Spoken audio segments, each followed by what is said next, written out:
The defense program will not feed new jobs into the economy for many, many months because they haven't made up their minds what they want. Then they've got to engineer them. Then they've got to tool them before workers can be employed. The only way that we can stimulate full employment and full production is by expanding purchasing power in the hands of people so that they can buy the goods that we have the capacity to create. Mr. Reuther, let's come to the nub of the profit-sharing discussion, which is, in the minds of a good many people, it's been suggested by the heads of the Big Three and by numerous newspapers across the country that this is a Reuther giant step towards socialism. How do you react toward that charge? Well, I react this way. I think this is perhaps the most pro-free enterprise demand that we have ever made, because the only way you can make free enterprise secure is to give every American a stake in the fruits of its technology.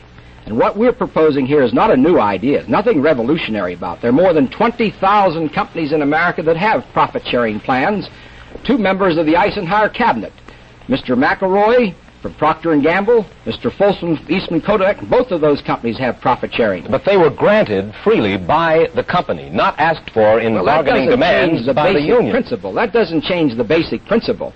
What's the difference whether a worker shares in profits because the management thought about it, or whether he shares in profits because he thought about it? Does that change the principle? Yes, indeed it does. How does it change the principle? And I think this comes to the principle of the whole thing. A man opens a store, or a man opens a company. He risks the money.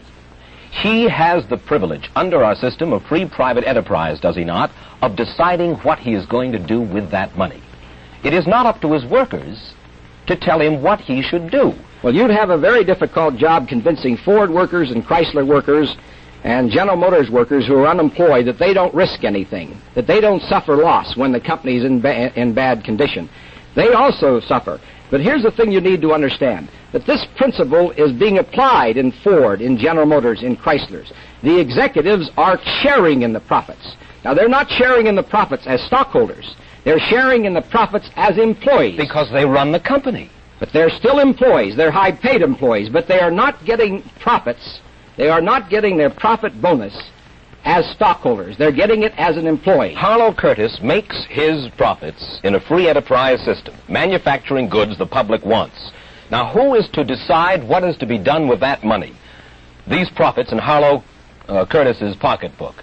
Is the union to decide that, or is Harlow Curtis and the management of General Motors to decide? But they are not the property of Mr. Curtis. Mr. Curtis, in 1955, in addition to his $200,000 salary, got a bonus out of profits of $575,000. Now, what we would have gotten was roughly $600. And I say that if Mr. Curtis, because of his greater contribution, is entitled to, in addition to his salary, of a bonus out of excess profits of $575,000. Now, this he doesn't get as a stockholder. He gets this as an employee. That then why shouldn't a GM worker also share in the equity? Because he also contributes, perhaps not in the same measure. Well, what does he contribute? Now, wait just a second. He contributes his skill, wait just a moment. Sweat, his intelligence. Of course he does. Of course he does. And I'm acting only as devil's advocate here for just a moment. But I would like to put to you sensibly this question. A manager, first of all, collects the money, risks the money, has the imagination, has the courage, has the initiative, and then hires the workers to work for him. And what you're asking is that the workers who work for him should have the privilege of sharing in his... Sure, but you're confusing the manager with the owner. Mr. Curtis doesn't own General Motors. He just works for it. He doesn't own the General Motors Corporation. Well, up to now, I haven't seen the stockholders of General Motors suggesting a profit-sharing plan for employees, and they have the perfect right to suggest to Mr. Curtis that he not give himself that bonus. Well, you see... I imagine the stockholders of General Motors are fairly pleased with the way that General Motors has been operated under Mr. Curtis. Well, it just so happens that every time we've asked for a new idea, we've been rejected. They rejected the pensions that we asked for several years ago. Why? Because they have operated on a double standard, economic and moral. We had a situation where we asked that $1.50 per hour employee get $100 per month pension. And they said it was wrong, it was morally wrong, it would undermine the independence and the self-respect of the worker. And yet, at that very time, the president of the General Motors Corporation was averaging, with his salary and his bonus, $332 per hour based upon a 40-hour week. Now, the company didn't think he could save on a measly $332 an hour, and they had created a pension of $25,000 a year for him. Mr. Reuther, you seem almost more interested in cutting down Harlow Curtis's take than in increasing the take of the workers and the Big Three. That is not true. The difference is this. I do not begrudge one penny Mr. Curtis gets. What I resent is that they try to deny the worker his fair equity, and they try to deny the consumer. And when they deny the worker and the consumer their equity, the system gets in trouble. It's in trouble now. Unemployment's on the increase. The industry is operating at 60%. The steel industry is operating at 60%. At the very time when America ought to have full employment and full production, making the things we need to meet the challenge in the world front and overcoming our domestic problems, we're limping along. So this is not just a matter of justice. This is a matter of the system won't work when the people who take more than they're entitled to. When the system won't work, you're talking about capitalism. That's right. You don't want socialism, I gather. That's right. What you do want, then, is a kind of Reutherism. Now, this afternoon, a few of us were sitting around, and an automobile executive suggested this definition of Reutherism. He said, Reutherism is ruthless exploitation of the capitalists by the workers. He said it, believe me, with tongue-in-cheek. But in just a minute, I would like for you, if you can, to define Reutherism. And we'll get Walter Reuther's reaction to that question in just 60 seconds. From the nation's leading independent research laboratory comes this important announcement. The first filter cigarette in the world that meets the standards of the United States Testing Company. Parliament, with a new high-filtration filter. This is the cigarette, Parliament. And these are the facts, proved.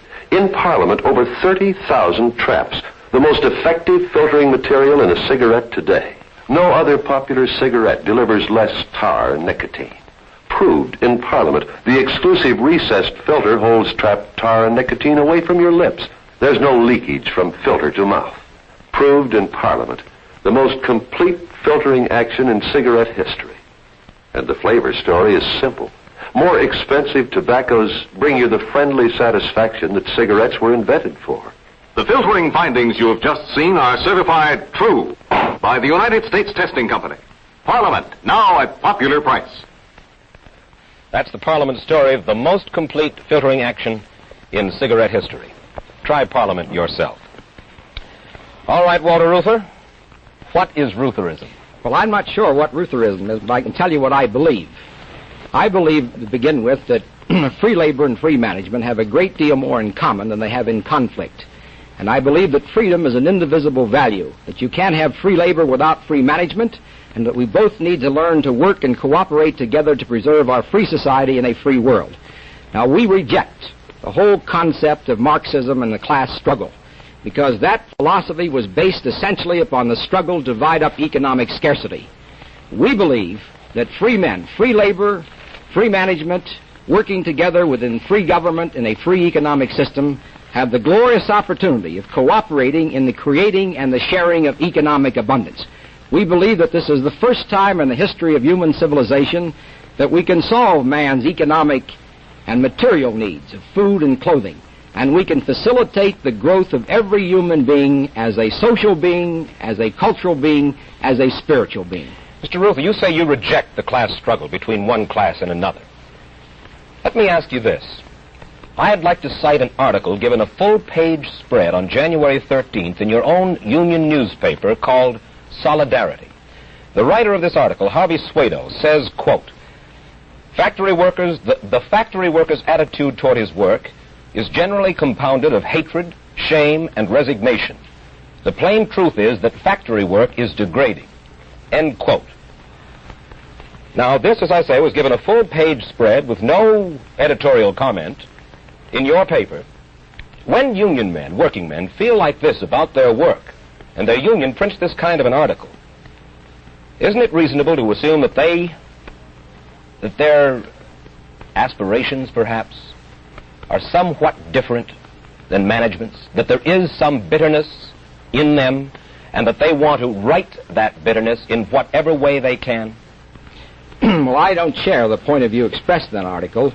I do believe that one of the really difficult problems of our free society is to how we find a way, as automation begins to mechanize production, and the worker's identity, his sense of creative expression, is almost completely wiped out. The fellow works in a Cadillac plant, makes a beautiful car, but he has no sense of creative achievement.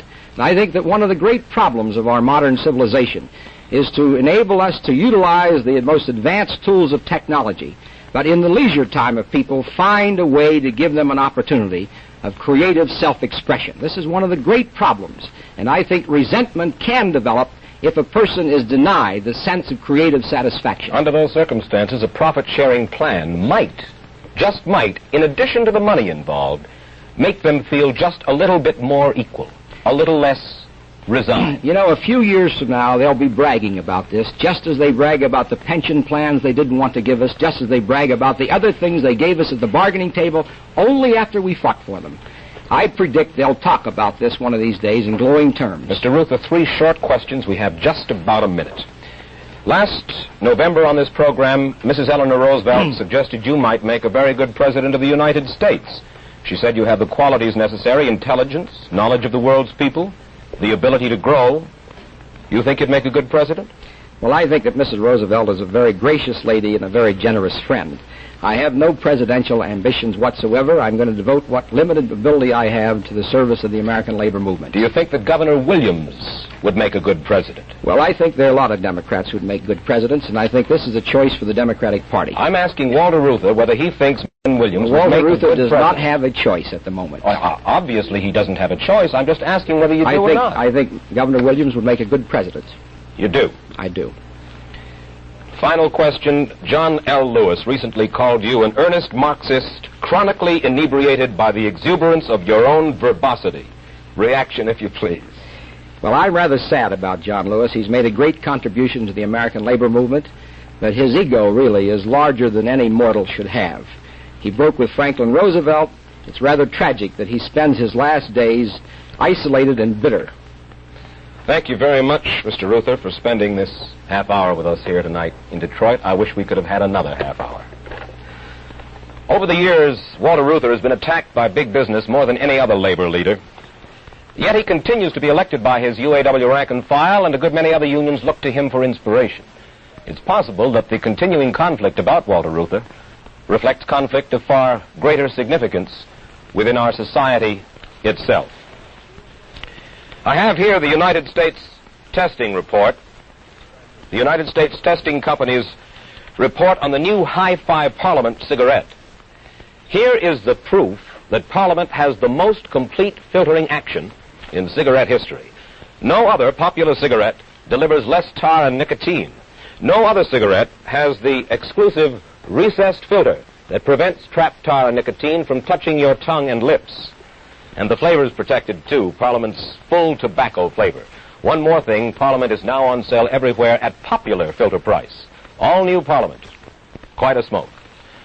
Next week, a change of pace, a turn from tonight's left-of-center views to the far right. Our guest, you see him behind me, will be Fulton Lewis, Jr., the political commentator and columnist whom the liberals have called America's golden voice of reaction. If you're curious to know what a major spokesman for the far right thinks of President Eisenhower, the new Dick, and labor leaders like Walter Reuther, and if you want to hear why Fulton Lewis, Jr. is still proud to call himself an unreconstructed supporter of the late Senator Joe McCarthy, we'll go after those stories next week. Till then, for Parliament, Mike Wallace, good night. The Mike Wallace interview has been brought to you by the new High Filtration Parliament. Parliament, now for the first time at popular price.